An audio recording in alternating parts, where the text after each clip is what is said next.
Olá, seja bem-vinda, seja bem-vindo. Estamos aqui direto no Infomoney TV, no programa Imóveis, no São Paulo Corporate Towers. Hoje temos uma entrevista muito interessante sobre o futuro das cidades. Eu sou o Ricardo Reis, estruturador de negócios e fundos imobiliários, e vou apresentar aqui nossos convidados de hoje. Começando pelo José Paim, CEO da MaxCap, né? Uma pessoa que tem uma vasta história no mercado, desde a roça até agora os últimos empreendimentos. O Maurício Eugênio, que é a pessoa do marketing do mercado imobiliário, com mais de 30, quase 40 anos de mercado aí, começou bem cedo na parte de agências, tem a agência dele que mexe com o mercado imobiliário. E o Efraim Horn, que é o co-presidente da Cirela, tem feito empreendimentos de luxo aí a longo prazo, hoje das empresas mais valiosas da Bolsa de Valores. E falar um pouco do mercado de futuro das cidades, né, Paim? Como que é? Você tem um grupo? Como é que estão desenvolvendo? Ricardo, nós, há um ano atrás, um pouco mais, um grupo de empresários se juntou sob a liderança do Meyer Nigri, e hoje são 30, 40 empresários, junto ao Secov. Esse grupo se reuniu para encarar as dificuldades que o setor vem sofrendo, né? E pensando sobre os nossos desafios, aliás, até por inspiração do próprio Efraim aqui, o grupo resolveu se focar em duas áreas, que é pensar a cidade do futuro e também um outro problema, que é fazer um processo inclusivo da classe média dentro do tecido urbano. Porque hoje as políticas urbanas estão expulsando a classe média para as franjas da cidade, para as periferias, e nós achamos que nós temos que reverter esse processo, que é um processo que está acontecendo não só em São Paulo, não só no Brasil, mas em todas as cidades importantes do mundo. Então o grupo hoje está muito dedicado em inverter esse processo, incluir a classe média no desenvolvimento urbano e melhorar e repensar a cidade realmente para o futuro e não olhar mais para trás, para o passado. Eu acho que o Efraim, que iniciou essa discussão dentro do grupo, acho que ele podia falar um pouquinho mais sobre esses desafios que nós estamos trabalhando. Então está contextualizado o problema, um problema que as cidades estão realmente pouco adensadas, né, e indo para a periferia a população, e o Efraim trouxe esse problema para a mesa. Efraim, o que você tem visto aí no mundo, qual é a tua ideia de futuro, o que você está imaginando? Ricardo, é um prazer estar aqui com vocês. Nós, como brasileiros, temos que ter autoestima daquilo que fazemos e do país e das cidades que vivemos. A gente não pode aceitar que um brasileiro seja feliz quando ele vai para fora, no quesito férias. Férias são mais legais lá fora, tanto pela gastronomia, quanto pelo parque hoteleiro, quanto pela atratividade de compras. Isso machuca. Nós, como empresários, temos que nos inspirar no mundo, sim, para saber tudo o que está acontecendo, mas tentar trazer para cá o melhor do mundo. E como vamos fazer do zero e no mundo já está feito, a gente tem o privilégio de fazer aqui melhor do que o melhor do mundo. É assim que nós nos inspiramos também nas cidades do futuro. Hoje a gente acompanha, até pelo nosso setor ser de construção e incorporação, todas as obras de todos os setores da construção civil que estão sendo feitas lá fora. A gente fica admirado com as transformações urbanas de vários países. É importante dividir esses países em países velhos e países novos, porque até os países e as cidades mais antigas perceberam que se elas ficarem para trás, elas vão perder a relevância no cenário internacional. Então, vamos começar com Londres. Londres talvez é uma cidade muito antiga, muito tradicional. Já era uma cidade do Império Romano, chamava Londinum ou Londunum. Tem várias restrições, né? Cada década que passa, cada século que passa, as restrições da população, dos ambientalistas ficam mais restritas, e muitas delas com toda a razão, porém eles perceberam que desse jeito, só com prédios de 3 ou 4 andares, em ruas mais estreitas, o futuro vai deixar Londres uma cidade fantasma. Uma cidade relevante, uma cidade que a população não consegue mais ser feliz. Então, eles começaram uma transformação já há algumas décadas para fazer conviver a Londres histórica com a Londres que vai se preparar para ser a cidade mais cosmopolita e atrativa no mundo tanto para empresas, quanto para pessoas e famílias, quanto para turismo, tanto para comércio como entretenimento. E a pergunta é como? Como uma cidade que é quase um tabu, assim como Paris é um tabu, você tem regras para todos os lados, consegue se preparar? E a solução é muito simples. Eles escolheram algumas áreas da cidade, áreas que ainda não estavam tão habitadas, principalmente áreas que eram mais fabris, porém de um ponto de vista interessante para a população e para o turismo, e colocaram uma linha divisória. Daqui para frente, a gente não precisa ser um pouquinho melhor que a nossa Londres antiga. Daqui para frente, a gente precisa ser a cidade mais relevante do mundo. Com quem que eles concorrem? Com Dubai, com Xangai, que falaremos deles em breve. Sim. E o que precisa para concorrer com essas cidades?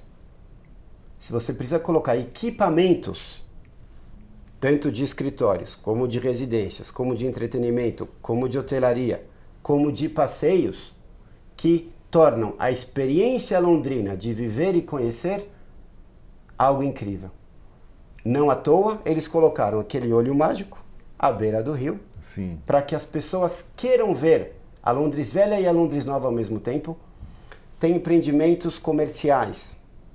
Um deles é um projeto novo do Jean Nouvel ou do Foster. É do Foster, um arquiteto, salvo engano, inglês. É uma tulipa. E vou dar 2 pequenos exemplos de como eles querem atrair as pessoas e mostrar que Londres é uma cidade vanguardista. Eles vão colocar uns ovos, uns casulos de vidro, que as pessoas, em vez de ir na roda gigante e simplesmente dar uma volta, eles vão entrar nesses ovos de vidro e dar volta em volta do prédio lá em cima. Olha que legal. E ver pela primeira vez na vida a cidade como se uma nave espacial de extraterrestres estiver flutuando na cidade. E o mais gozado é que tem investidores brasileiros como capitalistas desse projeto. Ou seja, no Brasil tem grandes empresas e famílias que querem investir grandes volumes de dinheiro, mas por diversas restrições de tamanho, de volume, de plano diretor, eles não podem aqui. Sim. Ali é um projeto de 750 milhões de libras, quase 4 bilhões de reais. E o dinheiro brasileiro está indo para fora, porque aqui a gente não tem essas oportunidades. Então, nesse momento, eu prefiro parar em Londres, depois a gente fala de Xangai, Dubai e outras cidades, para mostrar que se uma cidade antiga consegue, uma cidade nova, que nem as cidades brasileiras, porque somos um país novo, Sim. temos muito mais facilidade para conseguir, temos muito mais terreno para levar o Brasil e São Paulo e as outras cidades também para o futuro e concorrer, sim, com Londres, com Xangai e Dubai de cabeça erguida. Lutamos pelo Brasil. Muito bem contextualizado, Efraim. Deu para ter uma noção clara do que você está vendo, né? Não só em Londres, que foi o teu primeiro exemplo, como de outras cidades, dá para imaginar já isso. E passando a palavra para o Eugênio, que também tem um outro exemplo, né, Eugênio? Lógico. Como que é a tua visão sobre isso? Obrigado, Ricardo. Um prazer falar para a sua audiência aqui do InfoMoney. Nós temos um novo ciclo de desenvolvimento à nossa frente. Não dá mais para desenvolver a cidade, a gente fala da cidade de São Paulo por ser uma referência nacional, olhando o futuro de olho no retrovisor. A gente realmente precisa entender esse contexto, o que essas cidades, como o Efraim comentou agora, já estão trabalhando, né, de olho nesse futuro, e um futuro com data de validade. Estamos falando em 2030. Todos nós vamos estar aqui para entender, né, a partir das atitudes de hoje, como vão ser essas cidades, a nossa cidade em 2030. Existe um desafio nesse contexto que é mudar radicalmente a percepção da sociedade com relação a essa indústria que desenvolve as cidades, que é a indústria da construção civil, através do trabalho desses incorporadores. É muito importante que a sociedade entenda o papel, como entende o papel do agronegócio. A sociedade hoje ela tem orgulho do agronegócio, da indústria da energia, né? E a sociedade precisa entender o papel da indústria imobiliária, que é a indústria da felicidade, que é a indústria que gera emprego, que é a indústria que gera esse desenvolvimento imobiliário urbano das cidades. É ela um protagonista nesse sentido. e que realmente traz esse questionamento. Por que aqui não? Por que nós temos que sair do país, ir ao encontro, né, desses projetos de desenvolvimento que hoje são uma realidade nessas grandes cidades, e São Paulo, que é uma grande cidade alinhada com essas grandes capitais, por que nós estamos tão distante desses objetivos? Então, acho que nós temos uma possibilidade, primeiro, de colocar a cidade neste destino, através desse trabalho, mudar essa percepção para que a sociedade tenha orgulho e que a gente elimine algumas expressões, né, especuladores imobiliários. A indústria imobiliária é agente de transformação, de melhoria de qualidade de vida, de inteligência das cidades nas conexões trabalho, casa, entretenimento, lazer.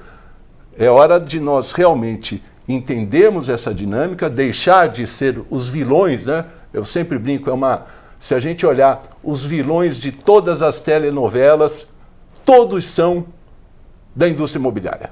É construtor. A gente aprende na infância, né? No Castelo Rá-Tim-Bum, que é uma peça lindíssima infantil, está lá o cidadão que quer destruir o castelo para se fazer um empreendimento. Essa percepção ela precisa e deve ser mudada.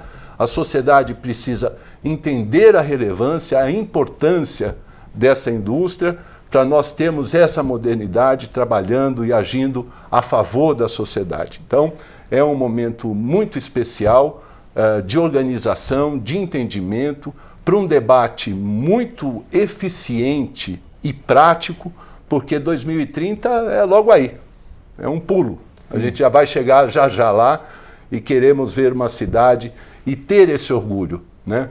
Porque aqui não? Aqui tem que ter essa modernidade, esse desenvolvimento. Muito bacana. A tua visão, né, Eugênio, de ver como uma marca, como um produto, né,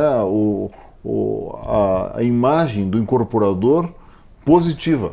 E tem né, que ser positiva. De transformador do que chegará para o futuro. Né? É essa indústria e esses agentes que promoverão essa mudança, evidentemente com um alinhamento junto do poder público, junto com a sociedade, mas nós não podemos ficar para trás.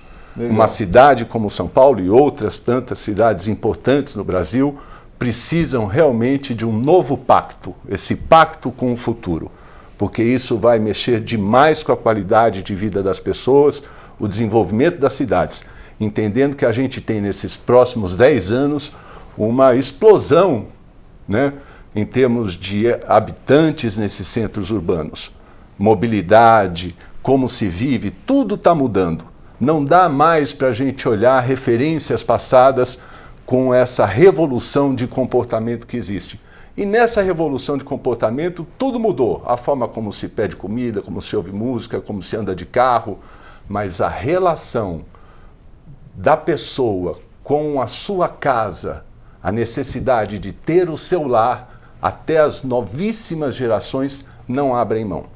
Então, a relação humana com a sua casa, com a sua habitação, ela é a base de tudo isso. Então, aproveitar esse momento para realmente nós colocarmos nos trilhos uma nova dinâmica de desenvolvimento urbano. Muito bom, muito bem colocado. E o Paim podia dar como um bom estrategista que é, né, Paim? Como que você vê esse problema contextualizando a parte demográfica e tudo mais que você tem esse estudo já na cabeça?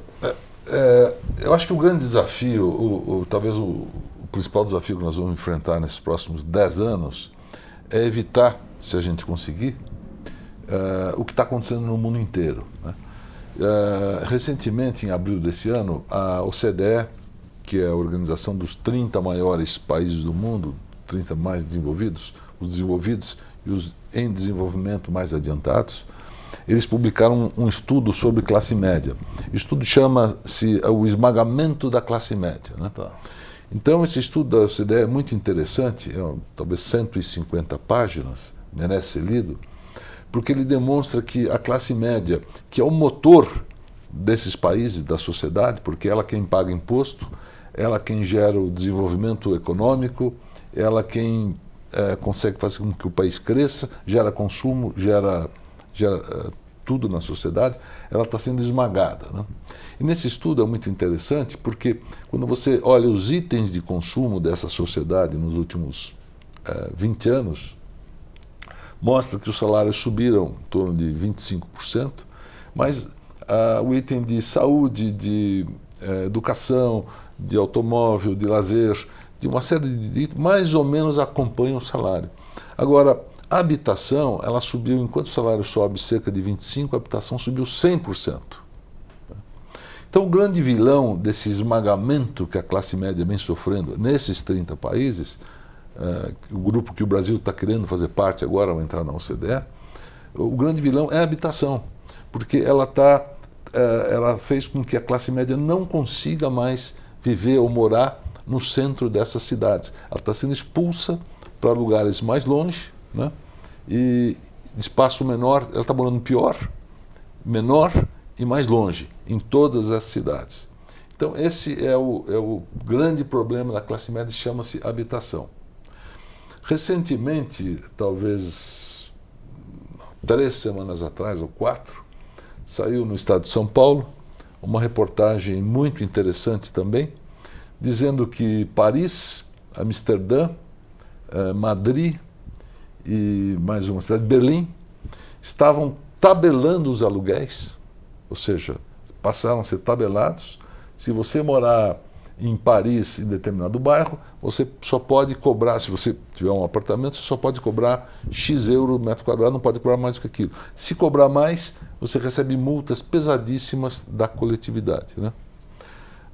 A gente já viveu situações semelhantes no Brasil. Não vai dar certo isso, obviamente. É lógico que não vai dar certo, né?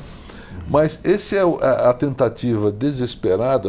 Eles estão tentando resolver a causa, o efeito, mas a causa é que o preço dos imóveis nessas cidades, por falta de oferta. Falta de oferta. Né? O que aconteceu, o preço dos imóveis multiplicou por 5, por 10, cresceu 100% no caso, enquanto os salários cresceram 25%. É evidente que os aluguéis acompanham.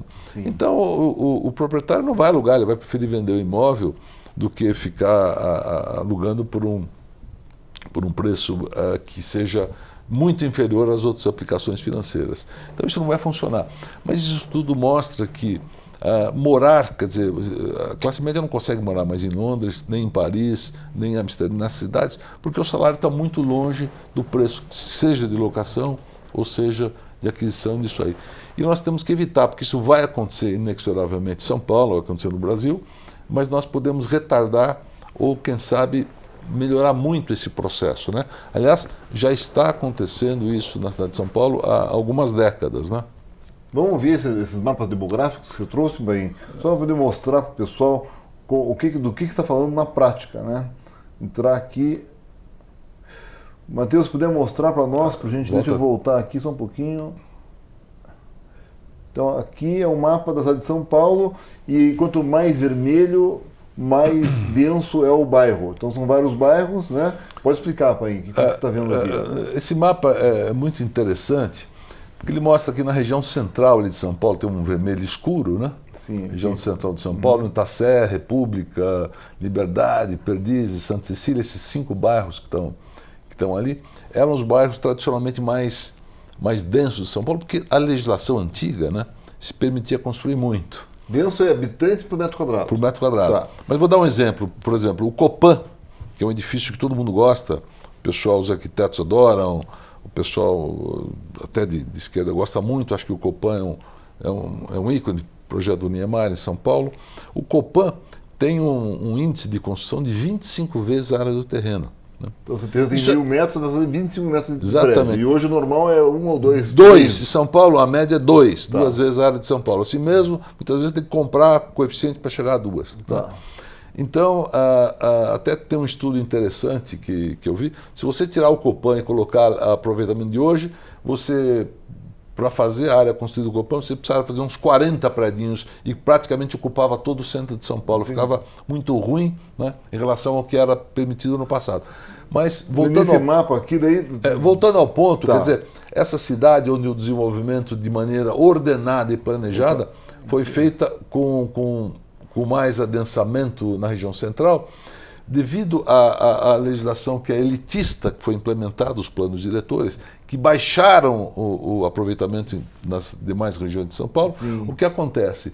O pessoal que não consegue comprar imóvel, porque fica mais caro, se você pode construir menos, o imóvel custa mais, acaba se dirigindo para as periferias, e você percebe hoje o que acontece na de São Paulo. As franjas da cidade, ou seja, os bairros como Itaim Paulista, Vila Jacuí, Sapopemba, Sacomã, Cidade Ademar, Capão Redondo e por aí afora, são onde se encontra a maior densidade de São Paulo.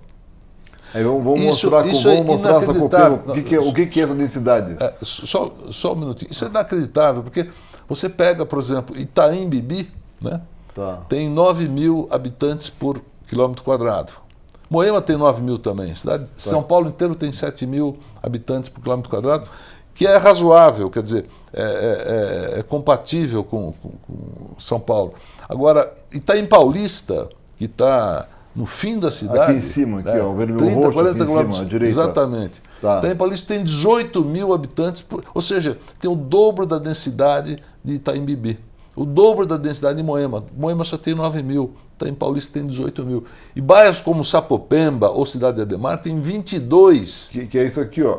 Não são prédios, né? Isso é Sapopemba. Densidade que não tem área verde, não tem Sapopemba tem 21.000 habitantes por quilômetro quadrado, muito mais do que em Moema, quase 3 vezes o que tem em Moema. Sim. E não tem um prédio no bairro.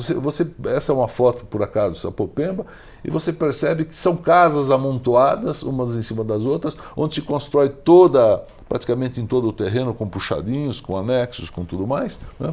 Obrigado, Matheus. E nesse slide que tem 29 hectares, são 29 quadras, você percebe que aí deve ter meia dúzia de árvores em todas as 29 quadras, ou seja, não tem área verde, não tem permeabilidade, não tem nenhum equipamento urbano e há uma condição de densidade quase que se aproxima de Nova York, num bairro que não tem prédio. Excelente, o gancho de Nova York. Até vamos voltar aqui. Efraim, se quiser falar um pouquinho do Hudson Yard, não sei se você já esteve lá, ou o Eugênio quer falar, mas seria o exemplo oposto, né, de pegar exatamente uma parte ruim da cidade e fazer uma transformação que... Exatamente, essas são essas referências que o Efraim comentou, aliado à realidade das nossas cidades. O Hudson Yard foi implantado, concebido alguns anos atrás, identificando uma área desgastada, uma área degradada em Nova York, e esses incorporadores, a Related, ela, junto com o poder público, incentivando, apoiando o empreendimento. Não é uma questão... Obrigado, Matheus. Isso é uma questão importante. Tá.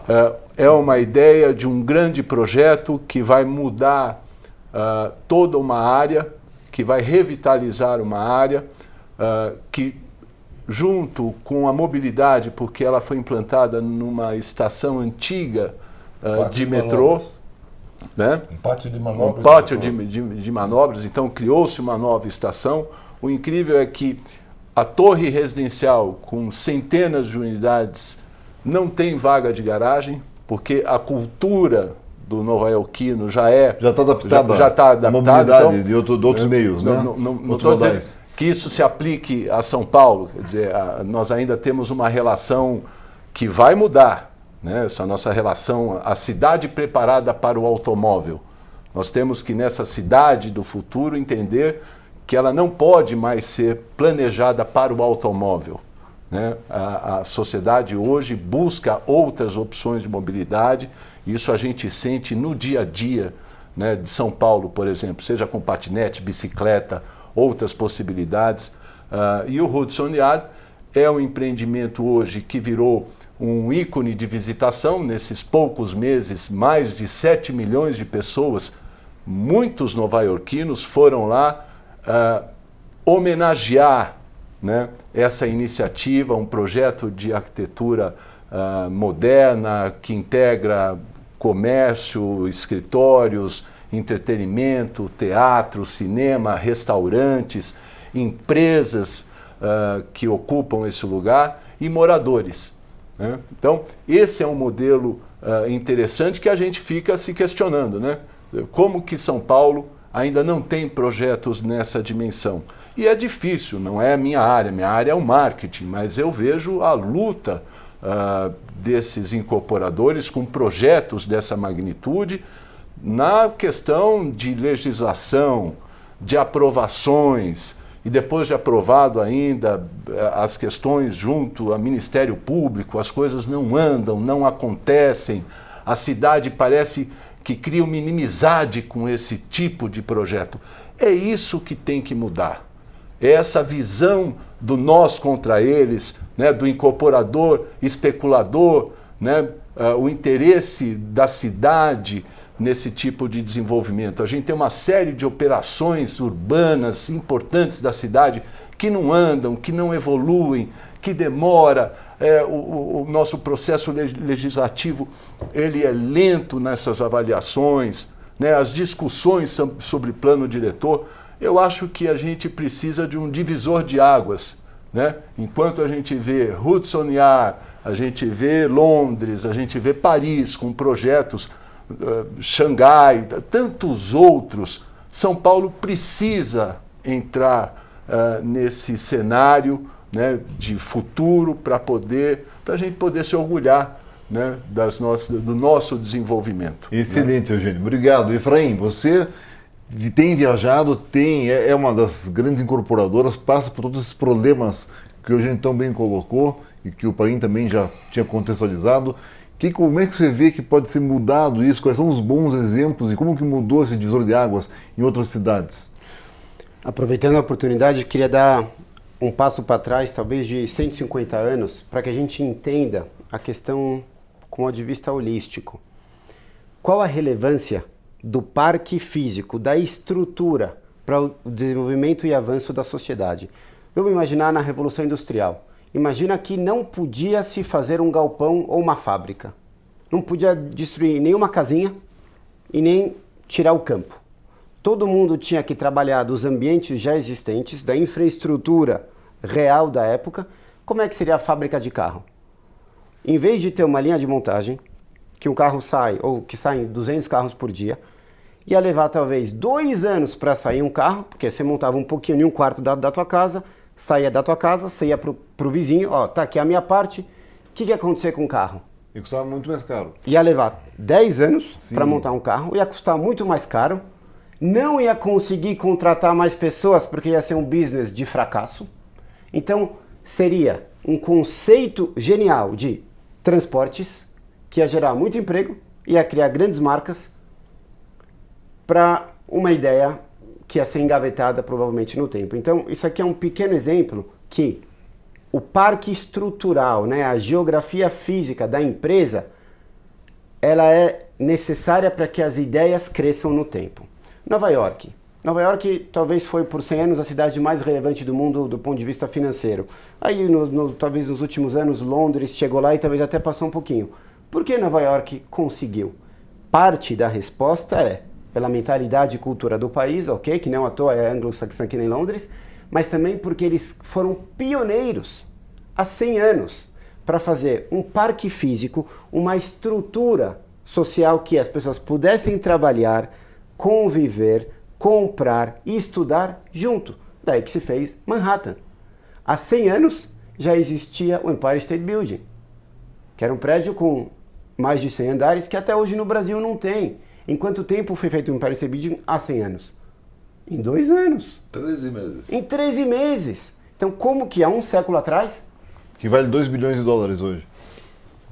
Como que há um século atrás, Nova York já se preparou para ter cérebros pensantes e cérebros vivendo e convivendo, estudando e comercializando e comendo. Essa junção de pessoas com a infraestrutura fez Nova York continuar a cada ano, a cada década, evoluindo e chegou aonde chegou. E agora pegando no ponto que o Maurício muito bem citou do Hudson Yards, por que o governo foi fundamental para a criação do Hudson Yards? Nova York percebeu, o governo e a cidade, que eles estavam ficando para trás, porque o parque físico deles já tinha 100 anos, boa parte era velha, mesmo com 100 andares. Para o Brasil, ainda Nova York de 100 anos atrás é futuro. Para Xangai, para Dubai, para Nova Londres, Nova York estava ficando para trás. O governo percebeu, eles não querem perder a relevância. Tem outro ponto também que o Paim muito bem citou. Ok, se não tem nova infraestrutura em Nova York, começa a ficar muito caro o aluguel, tanto de escritório como de residência.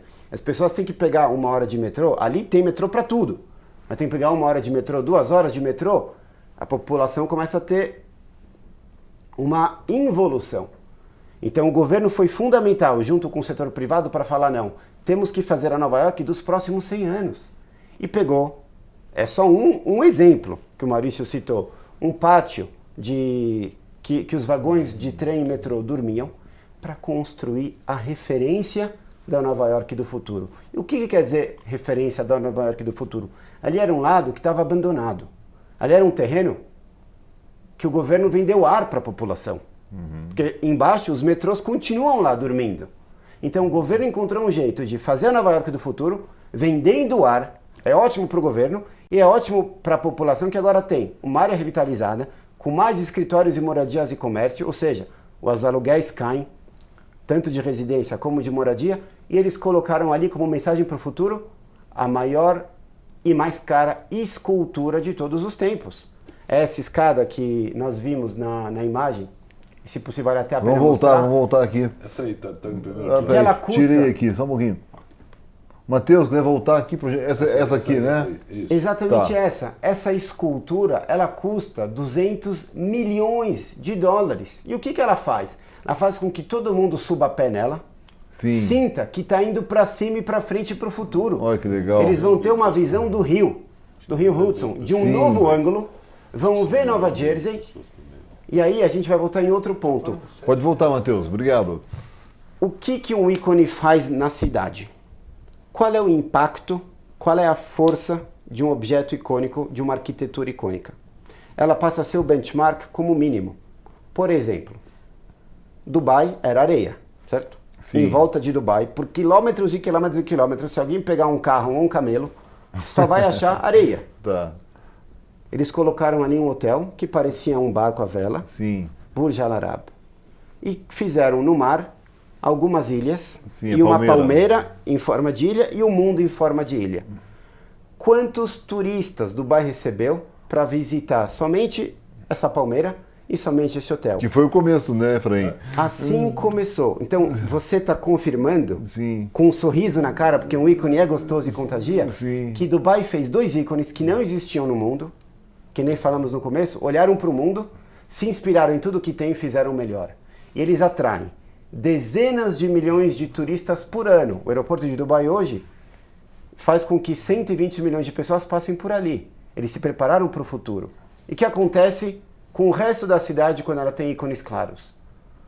Elas não podem fazer coisas novas e ficar para trás. Sim. Porque tem que ser muito preguiçoso para fazer depois para fazer pior. Tem que evoluir. Tem que evoluir. Então, Dubai colocou 2 benchmarks e toda a nova Dubai está sendo feita como aquilo em perspectiva. É daí para mais. Ou seja, cada ano Dubai se retransforma, retransforma. E quem deu a largada? O governo. Ali é tudo do governo. Sim. Tudo do sheik.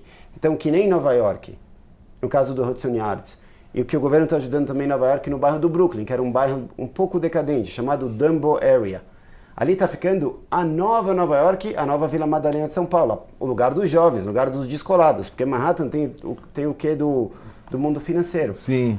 Então a gente vê 2 coisas muito, muito claras. A sociedade precisa da visão e do apoio do governo para que essas transformações aconteçam em grande escala, e também o benefício que alguns ícones, que nem o Hotel de Dubai, ou que nem o Empire State na sua época, e Hudson Yards hoje, trazem para a sociedade.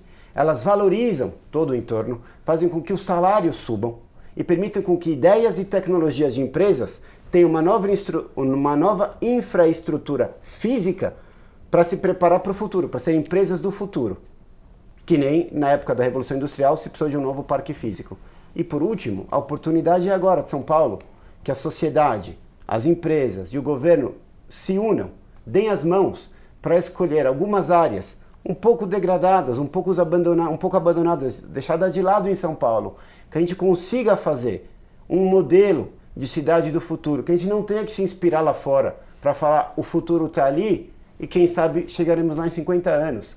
Sabemos fazer, tem muita coisa no Brasil que é top de linha, empresas brasileiras líderes nos seus setores, também como cidade, como autoestima da população, a gente precisa ser líder mundial. E o momento é agora. Até 2030, vamos lutar junto com o governo e junto com a sociedade para criar esse modelo. Somos de São Paulo, então podemos começar por São Paulo pela sua relevância, mas o nosso sonho não para aqui. O nosso sonho é que cada estado abrace essa ideia, porque ela é necessária para a população, para as crianças, para as escolas, para as faculdades, para as empresas. E que o Brasil, como um todo, em todos os seus estados, tenha um núcleo, um polo dessa cidade do futuro. E como um país, a gente olha para frente e fala, não somos um país, nem uma economia, nem uma mentalidade de terceiro mundo. Estamos aí, junto com as economias e mentalidades mais avançadas e evoluídas, dirigindo esse trem do futuro. Não queremos estar na terceira classe desse trem. Temos inteligência, temos empresas, temos capital e temos bom senso que sabemos e podemos fazer. Então, juntos, a gente vai conseguir. Perfeito, Efraim. Veja bem, o brasileiro tem esse ponto forte, né, de agronegócio, como você falou, Eugênio. A gente é top no mundo em produtividade. E tantos outros pontos que o brasileiro sai do Brasil, vai para fora, sempre é bem visto. O empresário brasileiro passou por tantas dificuldades já está testado. Então, vem esse novo paradigma, criar um novo paradigma. A dificuldade nisso é poder juntar realmente o poder político aí, né? A parte privada vai se adaptar. Dinheiro tem. Estão investindo fora do Brasil, dinheiro não é um problema. Capacidade temos. Eu acho que o que está freando aí é a parte política. Tem alguma estratégia para isso, Paim? Olha, eu acho que a estratégia é essa mobilização que nós estamos fazendo, né? Tá. Para trazer isso à discussão. Nós queremos levar isso. Queremos levar essa plataforma para ser discutida com os novos candidatos a prefeito, enfim, junto à imprensa, junto aos formadores de opinião, para entender que nós precisamos mudar a nossa maneira de pensar. Porque São Paulo, aqui, infelizmente, quer dizer, nós perdemos vários bondes da história. No final do século XVIII, final do século XIX, começo do século XX, nós perdemos o bonde do metrô. Porque nessa época, quando Londres, Buenos Aires, Nova York, várias cidades do mundo fizeram o metrô, era muito barato. Você enterrava uma linha férrea, né? O terreno era muito barato e essas cidades fizeram toda a malha de metrô. Nós perdemos, não fizemos isso, fomos começar a fazer na década de 70, onde a cidade já estava pronta, pronta e ficou caríssima, até hoje é muito caro, não conseguimos mais acompanhar o desenvolvimento do metrô que as outras cidades do mundo têm. Na década de 40, 50, nós perdemos o bonde das autopistas, das vias expressas na cidade de São Paulo. O México fez isso, Los Angeles, enfim, todas as cidades americanas se prepararam para o automóvel e nós não fizemos nada. Temos só a 23 de maio, que é um projeto do Júlio Prestes, de 1930, né? A única coisa que foi feita. E as marginais, por acaso, porque sobrou, porque tinham as margens do rio, a gente conseguiu colocar lá vias expressas. Mas São Paulo inteiro perdeu esse bonde, né? E hoje o bonde é outro, da mobilidade urbana, é do carro elétrico, do carro autodirigido, né? Sem motorista. Isso vai acontecer. Tem várias cidades do mundo que já em 2030 não vai mais poder ter carro autônomo, não vai poder mais circular com automóvel dentro das cidades. Paris é uma delas, e que já está colocando políticas muito restritivas, marcando data. E nós estamos aqui observando de novo. Nós vamos perder de novo o próximo bonde. Então nós temos que interferir na cidade, encarar de frente esses problemas que nós temos em São Paulo, e passa, sem dúvida nenhuma, passa por uma muito maior densidade da cidade do que nós temos hoje. Verticalizar.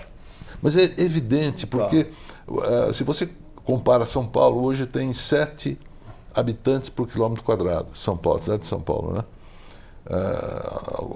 Moema, por exemplo, tem 9, né? Itaim tem 9, é muito pouco, né? Paris tem 21 mil habitantes por quilômetro quadrado. E aproveitar a infraestrutura. É 3 vezes a densidade de Paris, é 3 vezes a densidade de São Paulo. E todo mundo prefere morar em Paris do que morar em São Paulo. Sim, né? Ou Nova York. Ou Nova York. Claro. Nova York tem 7, mas Manhattan tem 26, 27 1.000 adora sair a pé por ali. habitantes por quilômetro quadrado. De novo, São Paulo tem é muito pouco. Agora, é incrível a gente ver como essa visão tacanha e pequena, ao se tratar a cidade, ao urbanismo, causa essas deformações que nós vivemos. Vou dar um exemplo do Rio de Janeiro. Rio de Janeiro, que também no todo tem uma densidade pequena, mas você pega a zona sul do Rio, tem 10 mil habitantes, porque é adensada, você tem Botafogo, Copacabana, aqueles, né? Sim. Muito adensado, tem 10 mil habitantes por quilômetro quadrado. Agora, Manhattan tem 27, Hong Kong 26 mil habitantes por quilômetro quadrado. Quanto você acha que tem a Rocinha? Acho que tem bastante também. Não chega a ter milhares porque é baixa, né? Então, quanto você acha? Vamos lá, Hong Kong tem 26 mil. 2 mil. Rocinha? É. Rocinha tem 39 mil habitantes por quilômetro quadrado. É mesmo, olha. Ela que tem loucura. 1,5 vezes a densidade de Manhattan. É que não são casas, são Não prédios. são mais casas, porque prédios. as Já não é favelas mais casa. estão no São quinto, esses sexto prédios- andar. Os predinhos que caem normalmente. Aqueles que caem. Ou seja, não é só Rocinha. Rocinha, o Complexo da Maré é mesmo igual. Sim. Jacarezinho tem a mesma densidade que Manhattan.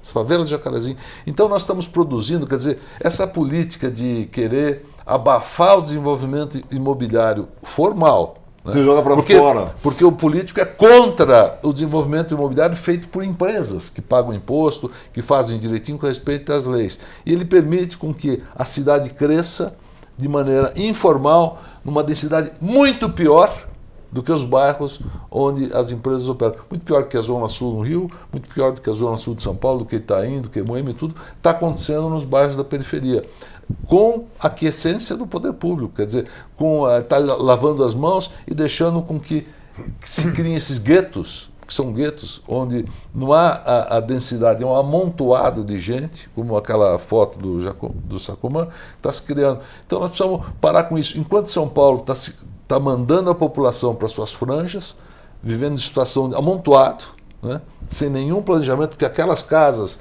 não estão aprovadas. Não tem água, não tem esgoto. Não é permitido, não tem água, não tem esgoto, não tem permeabilidade, não tem área verde, não tem Não. nada. Né? Aquilo não é permitido, mas perante as vistas grossas do governo que não dá bola para isso, ele vai fiscalizar assim, e se a Cirela ou se qualquer empresa fizer qualquer irregularidade aqui, né? Sai no Jornal Nacional, sai em todos os locais. Mas lá ninguém olha. Hoje, nos bairros de São Paulo, que eu mostrei no centro, que é um bairro de alta densidade, moram 450 mil habitantes.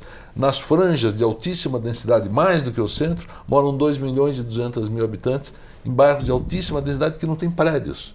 Né? A densidade, às vezes, semelhante à de Manhattan, que não tem prédio. Ou seja, o poder público não chega lá. Ele lava as mãos para isso. Então nós temos que encarar essa, enquanto a São Paulo manda a população para fora, o emprego onde é criado. Hoje eu estava vendo o último dado aí, de São Paulo, 92% da economia de São Paulo é serviços, 92% agora. Né? Então, isso está acontecendo aonde? Isso está acontecendo aqui, nas marginais, Berrini, Faria Lima, um pouquinho na Paulista, ou seja, onde a densidade habitacional é a menor de São Paulo. Aqui no Morumbi, aqui, ao longo das margens de Santo Amaro, aqui, Brooklyn, nessa região aqui, é 4 mil habitantes por quilômetro quadrado. 4 mil. Em Itaim Paulista, 18. Né?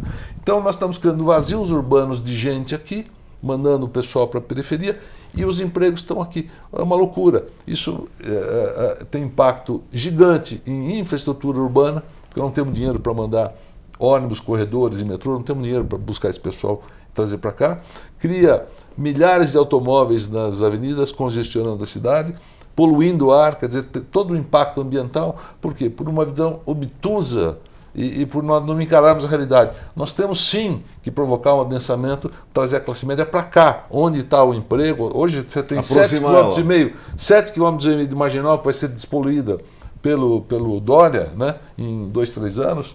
Nós vamos ter uma visão linda para um rio que pode ser frequentado, pode ter barco, pode mudar o uso, né? Transporte, né? Que você tem perspectivas. Nós devemos estar adensando aqui essa região do Rio em 10 vezes, 15 vezes a área construída para trazer de volta a classe média para cá, para tornar baratos os apartamentos. Mas não adianta adensar cobrando 10 mil reais o metro quadrado de outorga, que é o que a prefeitura quer fazer. De novo vai expulsar o sujeito para a periferia.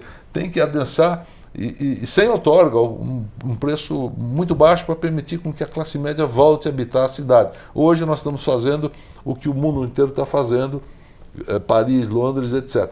Só que em Paris ou Nova York, quando você manda a classe média morar a 40 minutos da cidade, 1 hora da cidade, né? Ela tem trens, tem metrô, e em 40 minutos ele está lá, não tem tanto problema. Nós não temos isso. Quer dizer, ao jogar os próximos 2, 3 milhões de habitantes para longe, nós criamos um problema insolúvel para a cidade. Nós vamos piorar a nossa cidade, vamos piorar a qualidade de vida de todo mundo. Então, o resumo disso, se eu entendi bem aqui, é um choque de oferta. Tem que ter um choque de oferta que baixe o preço, para que traga as pessoas, e essa oferta tem que estar concentrada nos lugares que estão piores da cidade, os lugares estão esquecidos, os bairros degradados, os pontos de trem, balde de trem, a parte de, às vezes tem um transformador de energia no meio da cidade aqui pertinho, e assim por diante, né? Então eu queria deixar a palavra livre para você dar o teu último recado. Acho que ficou muito bem contextualizado o problema, as soluções que vieram, várias sugestões de vocês aqui de outras cidades, né? E deixar um ponto final de como que a gente pode pegar de onde estamos agora para chegarmos a 10 anos com orgulho do que fizemos. Eu acho que a missão é essa mesmo, é sentirmos orgulho da cidade. Esse eixo marginal Pinheiro Sul, que a gente acabou de mencionar, com a despoluição do rio, que já apresenta um novo cartão postal, uma nova apresentação da cidade, que é a sua visão mais moderna, que ela sirva de inspiração para que seja o início da construção de uma nova cidade, com a integração de todas essas possibilidades de mobilidade, com a relação trabalho, lazer e moradia de forma inteligente, porque isso é a essência da qualidade de vida de um habitante da cidade. E é o que o Efraim comentou. Vamos passar as férias conhecendo o futuro das cidades no Brasil. Não precisar mais sair do país para você se encantar com a modernidade, com novas tecnologias, com evoluções urbanas que só fazem bem à sociedade. Nós precisamos incorporar isso a partir de São Paulo para o Brasil. Eu acho que essa é a nossa missão daqui para frente. Muito bem colocado. Obrigado, Eugênio. Efraim? Eu queria complementar, são 3 pontos. O primeiro, é muito importante a gente entender o contexto histórico, como já foi colocado por cima pelo Paim. Ao longo da história, tudo melhorou. As pessoas vivem mais, as pessoas comem melhor, as pessoas se vestem melhor, estudam melhor. Né? Antigamente, X% da população poderia estudar. Hoje é um percentual muito maior. As pessoas se locomovem melhor. O que era a pé, depois ficou de cavalo, charrete, trem. Hoje tem avião, helicóptero. Antigamente você precisava levar 6 meses para atravessar um continente, as caravelas, e hoje, dia seguinte, você está na China, você está na África, você está na Europa. Saúde, medicina, tecnologia, ciências, não há o que dizer. Tem um ponto no ciclo econômico que a sociedade está indo para trás em alguns países, que é a qualidade de moradia. Antigamente as pessoas moravam no campo, em fazenda, em feudos, elas tinham ar, elas tinham espaço, elas tinham o direito de ir e vir, se locomover. Depois teve a migração, o êxodo para as cidades em função dos empregos, em função da Revolução Industrial, mas mesmo assim elas conseguiam morar em um apartamento. Do jeito que as coisas estão indo, que nem o país falou, o apartamento está ficando algo tão escasso e tão caro que as pessoas vão começar a morar em trailer. A gente brinca, quem é o nosso concorrente? Não são as outras incorporadoras, nós somos amigos, é a Volkswagen. As pessoas não vão poder comprar casa, vão morar no carro.